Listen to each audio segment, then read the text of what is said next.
fancy running into you here.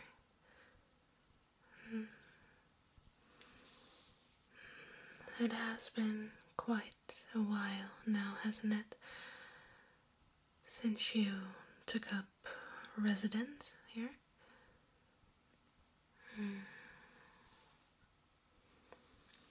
Yes, you seem to be blending in perfectly. Suspiciously so, actually.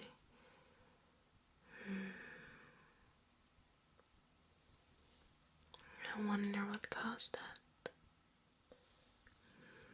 It's not common that someone worms their way into our organization. Especially not someone who used to be afflicted with the Camarilla. You don't see many anti-tribu La Sombra making their way here. It does make one wonder what exactly did you have to offer? What made him decide that you could stay? Learn of our secrets. Partake in all the knowledge that we have available to us. I say that it puts us at a disadvantage to bring someone like you in. Would you, in our position, have taken you in? Would you have deemed it a smart decision? Because you seem to be a very, very smart girl, Lorey. Smarter than you ought to be. You know things. And you know how to make people tell you things. You know how to make them do things. I've seen you wrap people around your finger like it was nothing.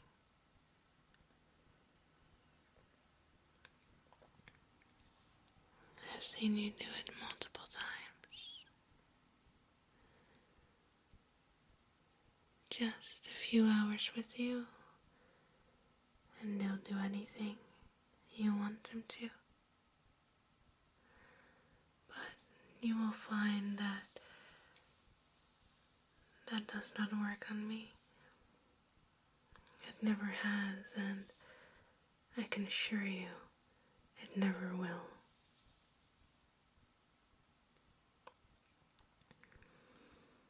A lot of us here, they are not as powerful as you and I. And they're easily swayed by a sweet voice,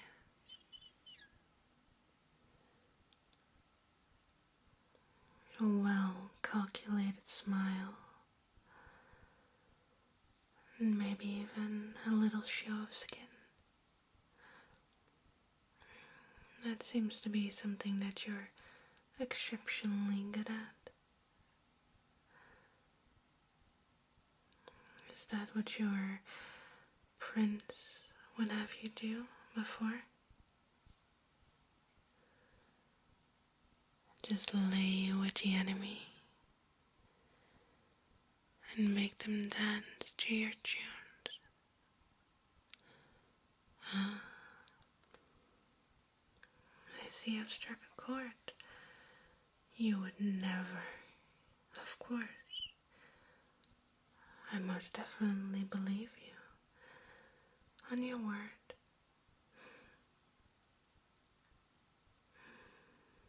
You're not gonna get away with it this time, Lorey.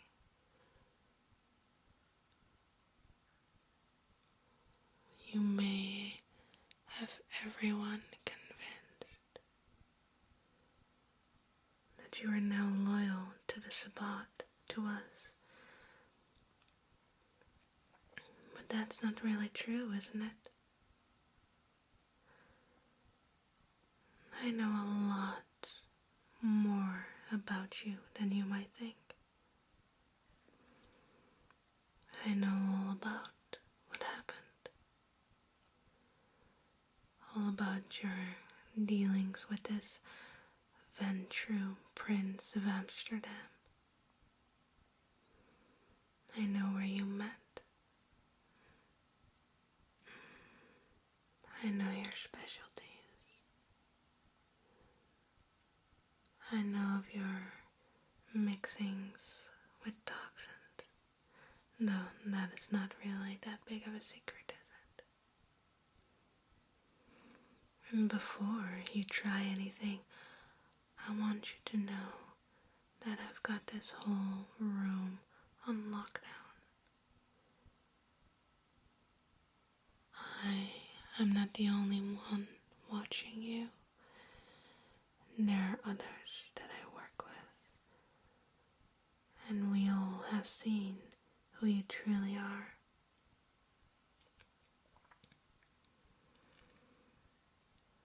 But yes, I do know everything about your parents. Such a tragedy, isn't it? They tried to give you the best life they could, but ultimately failed. You changed your name, didn't you? You fled to Holland. I know it all, I told you. And all those years with her, with Miss Vanderhoff. Do you really think anyone would buy that you just left, just betrayed her? No. You never betrayed her, and you never betrayed Camarilla either.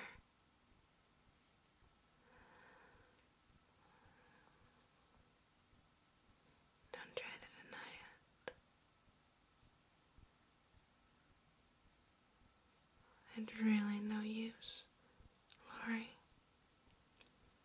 I've got it all figured out.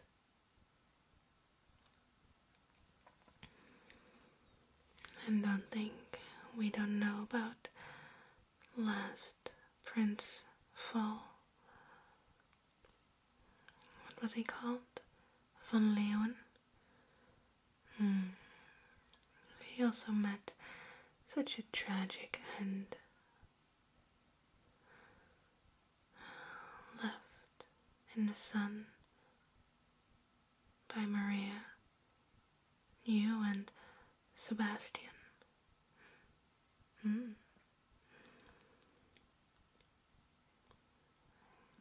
So we know how you operate. You will pretend to pledge your loyalty to anyone, but at the end of the night, there's only one that you truly care about. Your beloved Maria, even though she might love you a little more than you love her. Isn't that right? Hasn't she been trying for all those years to make you hers, but she never succeeded? Why is that? Is she not someone that you could see yourself with for all of eternity in one of those classic Camarilla happy endings? Or maybe ultimately you're just afraid of commitment. Yet you keep finding yourself back with her. It's always her, isn't it? Oh, I know it is, because I know that's what you said to that Toreador. Celine, was it not?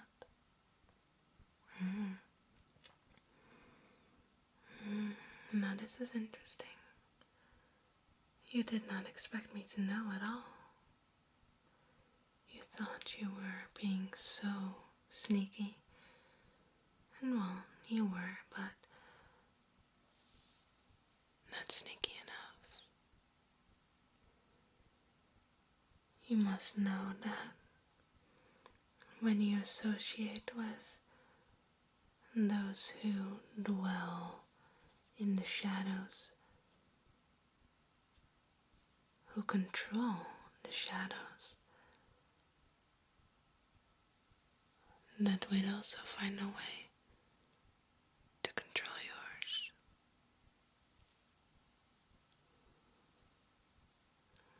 You are very, very dumb if you expected us just to believe you on those pretty blue eyes. Of course, we tracked and traced you. Of course, we listened in to your conversations. With that pretty little Toreador. I get sad whenever I see one of them. So much potential just wasted with the Camarilla. I've seen them at work, and I tribute Toreador. They're unlike anything. Even for me, sometimes it is a bit much, but you have to admire their passion for the arts.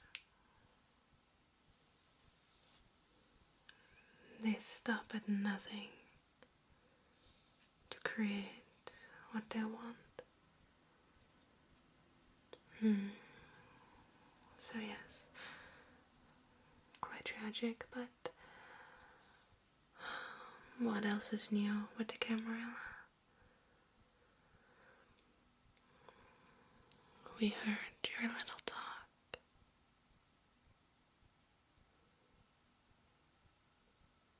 Planning to undermine us, are you? Undermine the Sabbat from within.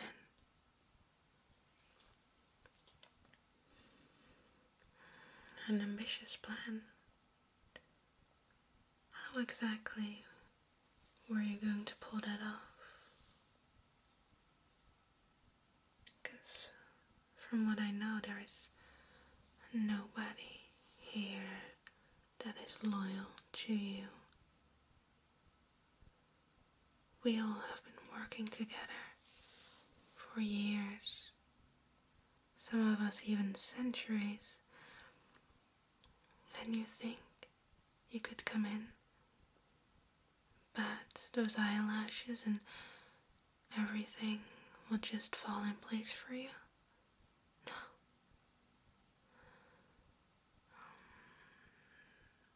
You know what your problem is? You are too prideful. Yes, I think that's it. You have so much pride in what you are, who you are, what you can do, that you lose sight of everything else. Lose sight of reality even.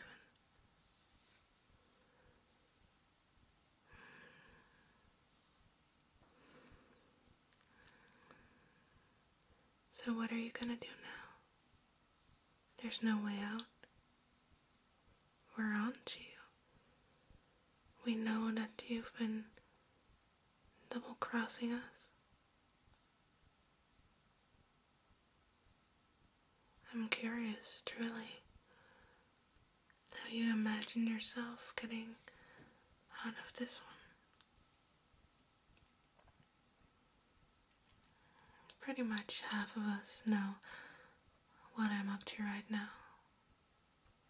and the other half will soon enough, especially if you try to escape, which I really can't recommend.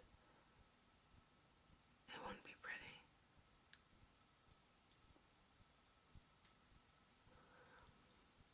And after spending some time with us, you might know that we don't like to just kill someone. To just kill someone and get it over with, it's very uninspired.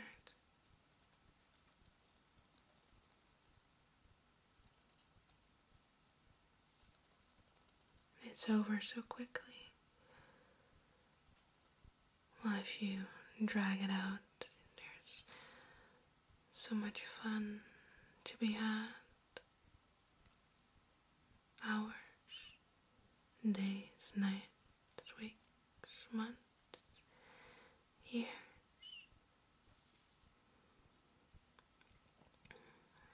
And that is one of my favorite things. To truly and utterly break someone's mind. It can start off really simple. Take away someone's senses. And let them stumble in the dark. For as long as it's fun to witness.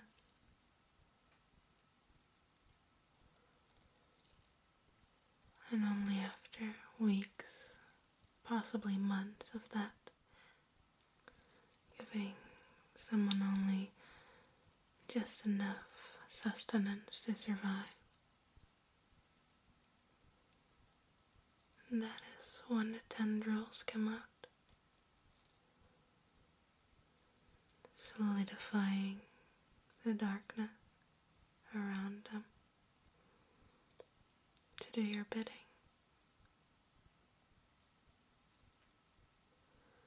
After those months in isolation and sensory deprivation, can you imagine how intense any touch must feel?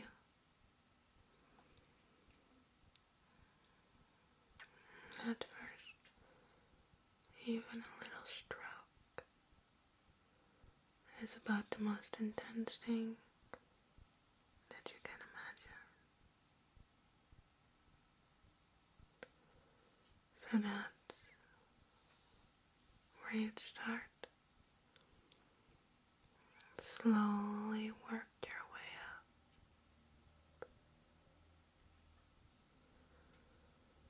until your subject is writhing in agony. Doesn't that sound fun? It does to me. And that is only what one of your clan can do. And the party doesn't really begin until you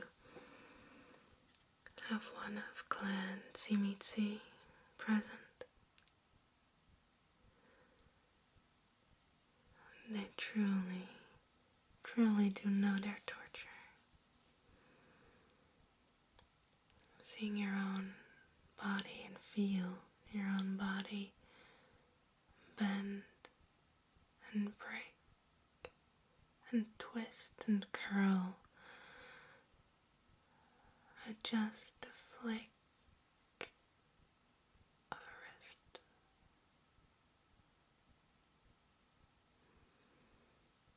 Turning into a grotesque monster. Not sure how much that would do to you, seeing as your own reflection has been rather elusive lately. Still, it could be fun.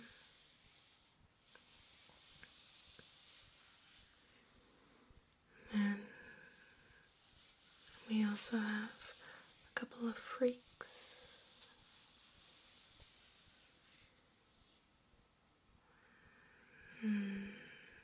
You gotta love those Malkavians. They are rather harmless. Once affiliated with your little club, but you have met the ones that are with us. They really don't fuck around, or well, they do, but in the worst way. Have you ever been curious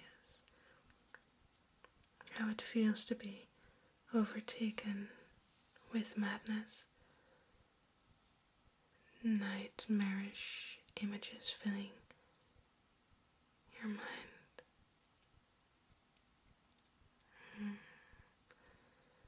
Your senses playing tricks on you, completely losing grasp on what is reality and what is not.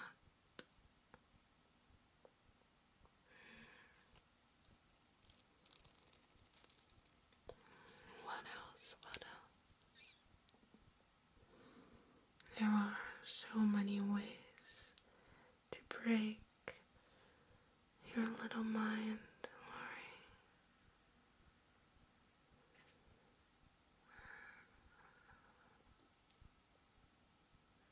I can't wait to hear you beg. Beg for us to end it all. To relieve you from your suffering. I want to hear you beg for the sun. For it to melt away your being, because you cannot take another second of what we're doing to you. Oh, sweet Lorey. It's going to be so much fun to break you. Your body and your mind. 'Cause don't think that we'd forget the former.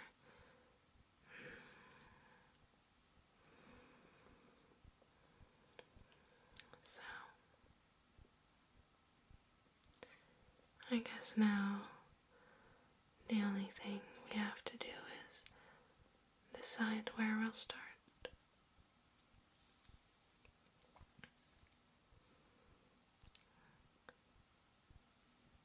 I guess we'll start by taking away those senses of yours.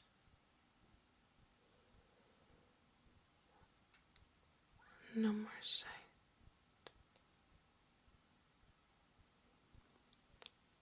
There we go.